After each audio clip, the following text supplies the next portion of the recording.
Yo, what's up, sis Barto. Di video kali ini gue pengen share gimana caranya bikin paspor hanya dalam 1 hari. Nggak nyampe 1 hari, malah cuma beberapa jam doang. Pagi lu bikin, siang udah tinggal ngambil paspornya. Oke, jadi sebelum gue kasih tahu caranya, jadi gue mau cerita sedikit. Jadi gue tuh dapat hadiah kan dari video.com. Jadi trip ke UK nih ceritanya gitu. Sedangkan gue sendiri belum pernah tuh yang namanya keluar negeri gitu kan. Karena ya mahal banget lah, kayak nggak mampu gitu kan, Miss Queen untuk jalan-jalan ke luar negeri. Jadi paling jauh juga ke Bali gitu kan, ke Flores juga pulang kampung gitu. Nah terus dapat kesempatan itulah, makanya langsung buru-buru kan, ternyata jadwal keberangkatannya itu bulan depan gitu. Jadi langsung lah pokoknya gercep gitu buat nyari informasi gimana caranya bikin paspor gitu.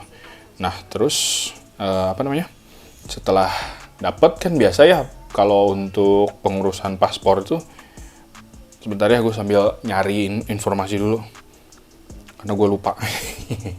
Kan yang standar lah kayak KTP, terus KK, terus ada itu juga kayak ijazah atau akte kelahiran, pokoknya yang memperkuat gitulah.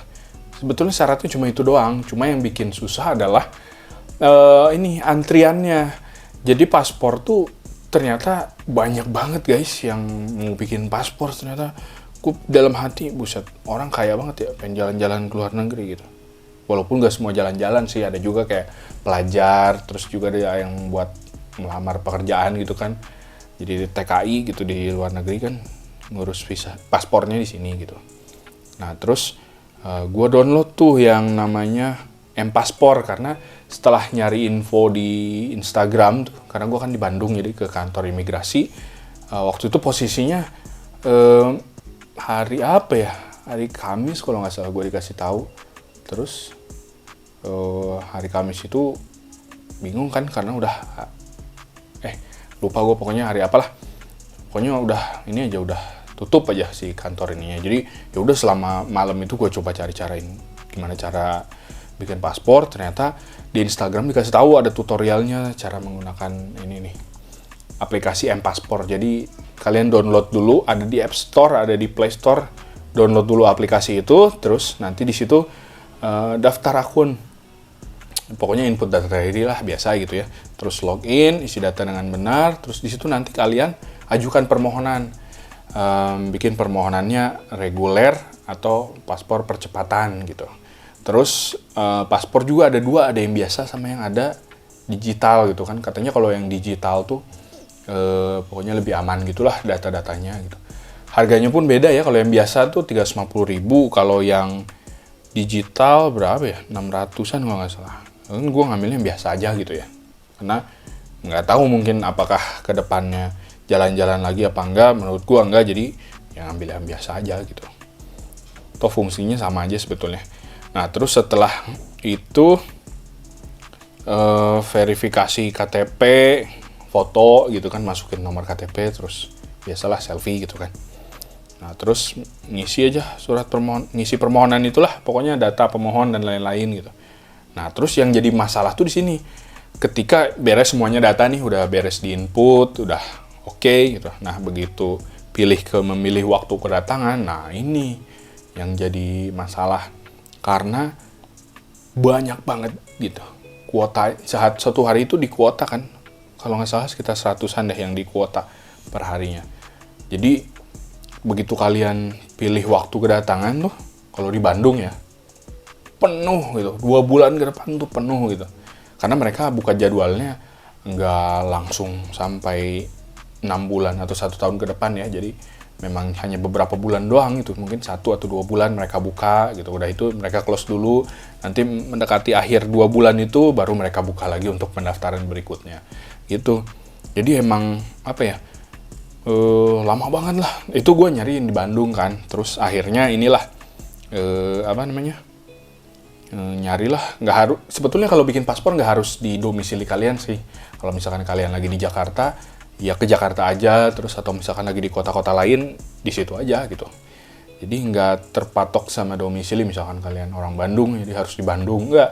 Jadi misalkan kalian dapat memilih waktu kedatangannya pas di Jakarta, terus di kantor mana gitu, ya udah ambil aja di situ gitu. Kalian bisa ke sana. Cuma jadi PR-nya ya kalian harus ke sana gitu untuk ngurusin ini. Dan pastikan dokumennya semua lengkap ya biar kalian gak bolak-balik gitu, karena repot banget lah pokoknya kalau misalkan ada dokumen yang kurang terus atau ada dokumen data yang gak sama nih, itu pastiin dulu sama deh sebelum kalian bikin paspor. Jadi kalau misalkan nama gue dulu nih di KTP Agustino B. Carvalho gitu. Dulu itu, sedangkan di akte kelahiran, di ijazah, di KK itu kan namanya lengkap gitu, Agustino Bartolomeus Carvalho. Akhirnya ya udah gue bikin KTP baru tuh yang full name lah pokoknya, nggak ada yang disingkat gitu. Nah yang kayak gitu-gitu tuh bahaya tuh. Terus tempat lahir juga biasanya ada yang beda-beda tuh, ada yang dulu mungkin kabupaten terus jadi kota mungkin, atau ya pokoknya kayak gitulah. Itu pastiin dulu datanya udah bener ya. Jadi kalau misalkan kalian datanya belum bener, gue saranin benerin dulu baru ngurusin paspor deh, daripada kalian ngabisin waktu kerja 2 kali gitu. Jadi mending pastiin dulu semua datanya aman biar semuanya kelar gitu. Nah, oh ya, gue lupa. Jadi waktu itu tuh gue dikasih tahu gitu gue bakal berangkat, cuma belum tahu tanggalnya berapa gitu. Jadi waktu gue nyoba daftar di M-Paspor ini, dapet tuh tanggal di 1 bulan berikutnya. Emang lama banget sih gitu kan. Cuma gue pikir, gue feeling aja gitu kayak, ambil jangan ya gitu. Soalnya, tapi di Jakarta juga gitu, nggak di Bandung, nggak dapet di Bandung. Ambil nggak ya gitu kata gue tuh. Bingung juga kan, akhirnya ya udahlah nanti aja gitu, tunggu jadwal dari si video gitu. Kalau misalkan gue udah terlanjur daftar di sini kan repot gitu ya, udah daftar ke sana soalnya di M-Paspor ini gitu, takutnya jadi ada masalah. Akhirnya ya udah gue nunggu dulu nih dari pihak video diberangkatin ke UK-nya kapan gitu. Ternyata diberangkatinnya tuh akhir Oktober ini gitu ya, tanggal 20-an lah pokoknya. Diberangkatin ke UK, terus waduh dalam hati gue kan gimana ya, sedangkan waktu bulan September itu, tanggal 20-an September itu gue belum nemu jadwal yang 1 minggu ke depan tuh ada gitu. Di semua wilayah di Bandung, di Jakarta itu nggak ada. Wah gila kata gue, kayaknya nggak bisa berangkat nih gue nih gitu kan, bingung harus gimana ya. Emang apakah pakai calo gitu? Emang ada calo yang kayak gini ya? Soalnya tiap hari kan di kuota gitu. Terus kalau untuk paspor kan mungkin ketat gitu ya, pemeriksaan datanya gitu.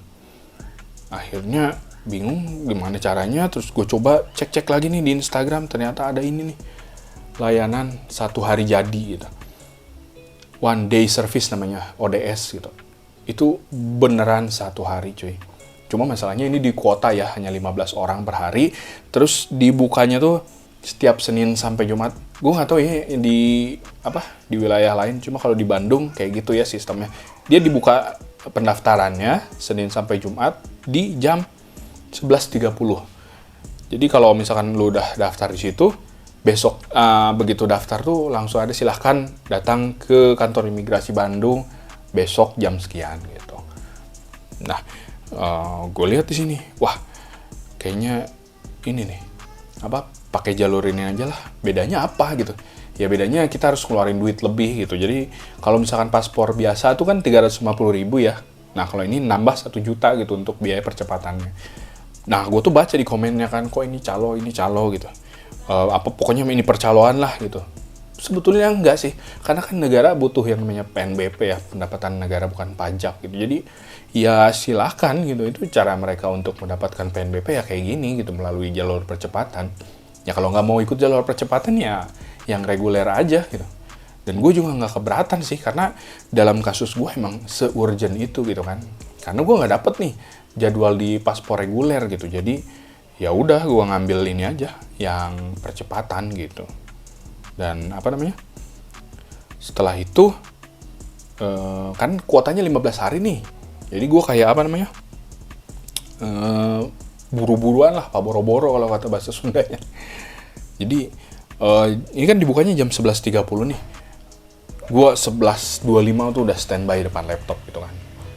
28, 29, nah begitu 29 nih gue refresh terus tuh pokoknya si browser, pokoknya menuju 11.30 itu udah harus masuk aja ke website ini. Udah masuk 29, gue refresh 11.30 masuk gitu kan. Nah begitu masuk langsung lah isi datanya juga gampang, cuma nama, terus KTP, Terus apalagi ya, nggak ada ngupload apa-apa sih, cuma ngisi Google Form biasa doang. Jadi kayak untuk reservasinya doang gitu. Nah, itu tuh sehari cuma 15 orang gitu ya, jadi kalian harus cepet. Terus biasain nulis nama dan nomor KTP kalian tuh kalau bisa dihafal deh. Biar kalian tuh kalau segala sesuatunya itu bermanfaat banget. Kayak gue nama mah ya semua orang pasti ngetiknya cepet ya. Cuma kalau nomor KTP kan beberapa orang kayak ngelihat dulu nomor KTP-nya, ngelihat ngetik. Kalau gue udah hafal di luar kepala nomor KTP gue dari dulu gitu. Jadi kalau ngisi apapun gue pasti cepet banget gitu. Nanti tinggal ngisi tek nomornya 16 angka, nama, nick, terus apalagi gue lupa lah, pokoknya cuma 4 biji lah ngisinya itu. Terus send, udah langsung dapet. Bener, besoknya disuruh datang ke kantor imigrasi gitu. Nah, udah, dan nggak bayar dulu ya kalau untuk yang percepatan ini. Kalau yang reguler dia setelah milih waktu kedatangan langsung bayar tuh biaya ngurusin paspornya yang 350.000 tadi gitu. Tapi kalau yang percepatan ini nggak, nanti gitu di belakang.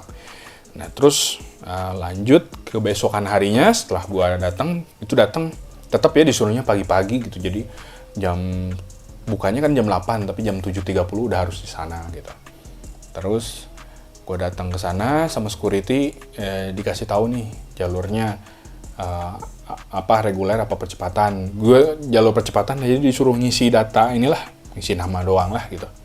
Ngisi nama terus ternyata jalurnya juga beda gitu. Jadi jalur ODS itu disamain sama jalur lansia sama ibu hamil kalau nggak salah ya. Jadi disatuin nama jalur itu gitu.